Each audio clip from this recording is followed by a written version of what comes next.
इयत्ता चौथी परिसराभ्यास भाग 2 पान क्रमांक 3 पाठ 2 संतांची कामगिरी।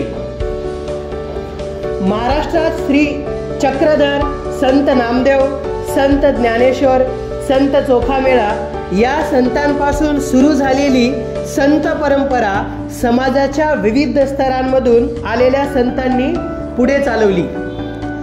या संत मंडळींमध्ये संत गोरोबा, संत सावता, संत नरहरी, संत एकनाथ, संत शेख महम्मद, संत तुकाराम, संत निळोबा इत्यादी संतांचा अंतर्भाव होतो। त्याचप्रमाणे संत जनाबाई, संत सोयराबाई, संत निर्मळाबाई, संत मुक्ताबाई, संत कानोपात्रा आणि संत बहिणाबाई शिवूरकर यांचाही अंतर्भाव होतो। त्यांनी लोकांना दया, अहिंसा, परोपकार, सेवा, समता, बंधुभाव इत्यादी गुणांची शिकवण दिली।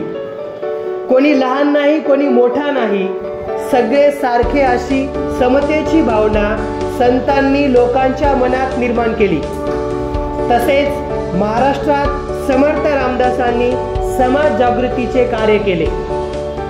श्री चक्रधर स्वामी मूळ गुजरातमधील एक राजपुत्र। वैराग्य वृत्ती धारण करून ते महाराष्ट्रात आले। येथे भ्रमण करत असता त्यांनी समतेचा उपदेश केला। त्यांनी स्त्री पुरुष जातीपाती हे भेदभाव मान्य नव्हते। त्यामुळे त्यांना अनेक स्त्री पुरुष अनुयायी मिळाले। त्यांनी स्थापन केलेल्या पंथास महानुभाव पंथ असे म्हणतात। श्री चक्रधर स्वामींच्या आठवणींचा संग्रह म्हणजे लीळा चरित्र हा ग्रंथ होय। संत नामदेव विठ्ठलाचे निस्सीम भक्त होते। ते नरसीगावचे राहणारे। त्यांनी अनेक अभंग रचले, कीर्तने केली व जनतेत जागृती निर्माण केली। त्यांनी भागवत धर्माच्या प्रसारासाठी महाराष्ट्रभर संचार केला। त्यांनी लोकांना भक्तीची शिकवण दिली। धर्मरक्षणाचा व भक्ती मार्गाचा खंबीर निर्धार लोकांच्या मनात निर्माण केला। संत नामदेवांनी पुढे भारतभर प्रवास करून मानव धर्माचा संदेश पोहोचवला। ते पंजाबात गेले। तेथील लोकांनाही त्यांनी समतेचा संदेश दिला। हिंदी भाषेत पदे लिहिली। त्यांची काही पदे आजही शीख लोकांच्या गुरु ग्रंथ साहिब या धर्मग्रंथात समाविष्ट आहेत। महाराष्ट्रात तर त्यांचे अभंग घराघरातून मोठ्या भक्तीने गायले जातात। संत ज्ञानेश्वर आपेगावचे राहणारे। निवृत्तीनाथ व सोपानदेव हे त्यांचे बंधू। मुक्ताबाई ही त्यांची बहीण। त्यावेळचे कर्मठ लोक या मुलांना संन्यासाचे मुले म्हणून नावे ठेवत। त्याचे कारण असे, त्यांच्या वडिलांनी संन्यास घेतलेला होता, घर सोडले होते, पण पुढे गुरुच्या आज्ञेवरून ते परत घरी आले आणि संसार करू लागले। पुढे त्यांना ही 4 मुले झाली। हे त्यावेळच्या कर्मठ लोकांना मान्य नव्हते। लोकांनी त्यांना वाळीत टाकले। लोक त्या मुलांचा छळ करत होते।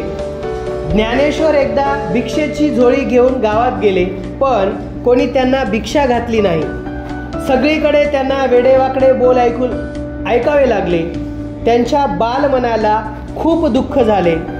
ते आपल्या झोपडीत आले। झोपडीचे दार बंद करून आत दुःख करत बसले।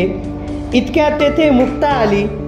गवताच्या ताटीवर टिचक्या मारत ती ज्ञानेश्वरांना म्हणाली, ताटी उघडा ज्ञानेश्वरा, अहो आपण दुःखी कष्टी होऊन कसे चालेल?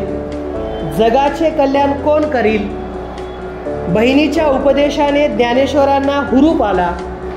दुःख विसरून ते कामाला लागले। ठिकठिकाणी गोरगरिबांचा, मागासलेल्या लोकांचा धर्माच्या नावाखाली छळ होत होता।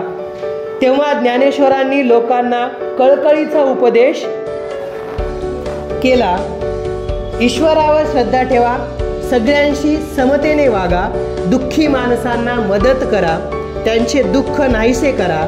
त्यांचा उपदेश गेली 700 वर्ष महाराष्ट्राच्या कानाकोपऱ्यात एकसारखा घुमत आहे। त्या काळात धर्माचे ज्ञान संस्कृत ग्रंथामध्ये बंदिस्त झाले होते. सर्वसामान्य लोकांची बोलण्याची व व्यवहाराची भाषा मात्र मराठी होती.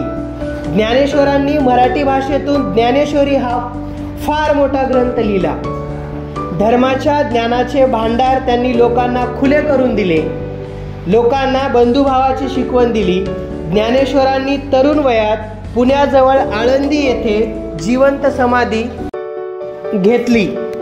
आजही लाखो लोक मोठ्या भक्तिभावाने दर साल आषाढी कार्तिकीला आळंदी पंढरीला जातात.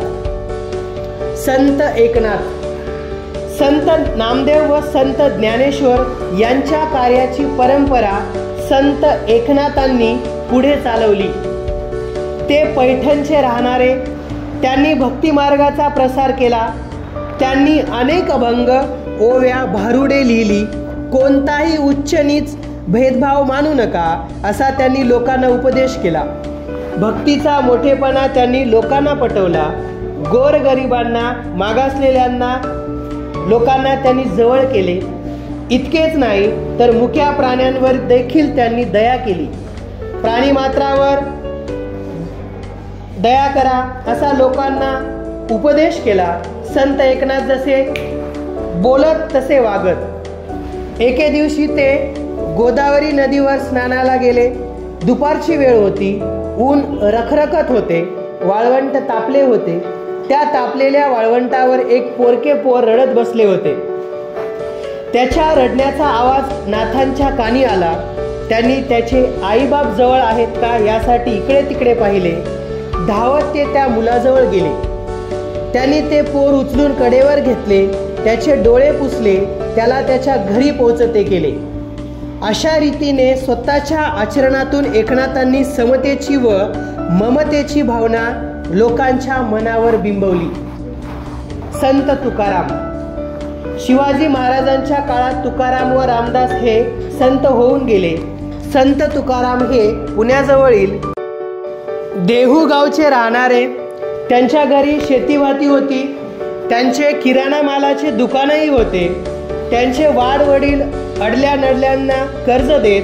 पण तुकारामांनी आपल्या वाटणीची कर्जखते इंद्रायणी नदीमध्ये बुडवली आणि अनेकांना कर्जमुक्त केले. जवळच्या डोंगरावर जाऊन ते विठ्ठलाचे भजन करत, आषाढी कार्तिकीला पंढरीला जात, कीर्तन करत, अभंग रचत आणि ते अभंग लोकांना म्हणून दाखवत. हजारो लोक त्यांच्या कीर्तनाला येत. शिवराय सुद्धा त्यांच्या कीर्तनाला जात असत. संत तुकाराम लोकांना दया, क्षमा, शांती यांची शिकवण देत समतेचा उपदेश करत. जे का रांजले गांजले त्यांसी मने जो आपुले, तोची साधू ओळखावा, देव तेथेची जाणावा. हा संदेश त्यांनी लोकांच्या मनावर बिंबवला. लोकांच्या मनात विचार जागे केले. लोक संत तुकारामांचा जय जयकार करू लागले. आजही महाराष्ट्रभर आपल्याला ज्ञानबा तुकाराम हा जयघोष ऐकू येतो. ज्ञानेश्वरांनाच ज्ञानबा असे म्हणतात. तुकाराम गाथा आजही घरोघरी वाचली जाते. समर्थ रामदास, त्याच काळात महाराष्ट्राच्या कडेकपारी जय जयकार करीत समर्थ अशी रामदासांची गर्जना घुमत होती. त्यांचा जन्म मराठवाड्यात गोदावरीच्या काठी जाम या गावी रामनवमीच्या दिवशी झाला. रामदासांचे मूळ नाव नारायण, पण ते स्वतःला रामाचा दास म्हणू लागले. दासबोध या त्यांच्या ग्रंथातून त्यांनी लोकांना मोलाचा उपदेश केला. तसेच त्यांच्या मनाच्या श्लोकातून त्यांनी लोकांना सद्विचार व सद्वर्तन यांची शिकवण दिली. बलोपासनेसाठी त्यांनी ठिकठिकाणी हनुमानाची मंदिरे उभारली. लोकांना शक्तीची उपासना करण्यास शिकवले.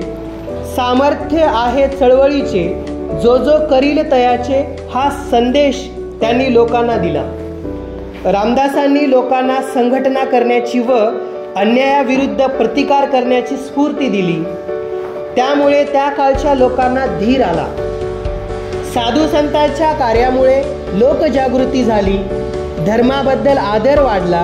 लोकांच्या मनात आत्मविश्वास निर्माण झाला. संतांच्या कामगिरीचा शिवरायांनी स्वराज्य स्थापनेसाठी उपयोग करून घेतला.